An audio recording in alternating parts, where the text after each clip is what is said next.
क्या आप जानते हैं कि रोमन ग्लेडिएटर्स का अपना प्राचीन ऊर्जा पेय था? कल्पना कीजिए, रोम के भयंकर योद्धा न केवल अपनी ताकत और कौशल पर भरोसा करते थे, बल्कि अपनी सहन शक्ति बढ़ाने और अपने घावों को ठीक करने के लिए एक विशेष मिश्रण पर भी भरोसा करते थे।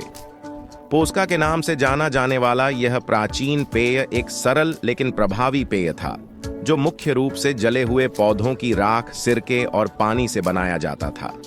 पोस्का का निर्माण सीधा लेकिन महत्वपूर्ण था। माना जाता है कि जले हुए पौधे की राख कैल्शियम और मैग्नीशियम जैसे खनिजों से भरपूर होती है, जो हड्डियों की मजबूती और ग्लैडिएटोरियल लड़ाई की भीषण शारीरिक मांगों से जल्दी उबरने के लिए आवश्यक है।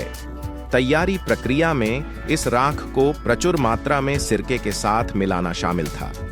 सिरके की अम्लता ने न केवल राख से खनिज निकालने में मदद की, बल्कि एक संरक्षक के रूप में भी काम किया, जिससे यह सुनिश्चित हुआ कि पेय समय के साथ उपभोग योग्य बना रहे।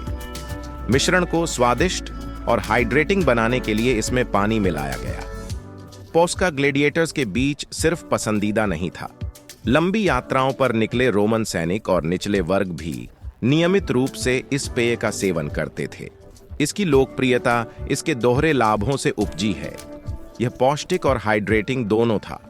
गर्म भूमध्य सागरीय जलवायु में महत्वपूर्ण था, जहां निर्जलीकरण घातक हो सकता था। पेय का महत्व इसके भौतिक लाभों से कहीं अधिक है।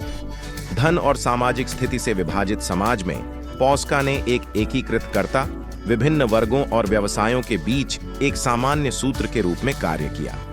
कोलोसियम की खून से लथपथ रेत से लेकर रोमन सेनाओं द्वारा चलने वाली धूल भरी सड़कों तक पोस्का एक प्रमुख वस्तु थी, जो रोमनों के दैनिक जीवन में इसके महत्व को उजागर करती थी। संक्षेप में, पोस्का रोमनों के लिए सिर्फ एक ऊर्जा पेय से कहीं अधिक था। यह उनके आहार का एक महत्वपूर्ण हिस्सा था, जो आवश्यक पोषक तत्व और जलयोजन प्रदान करता था।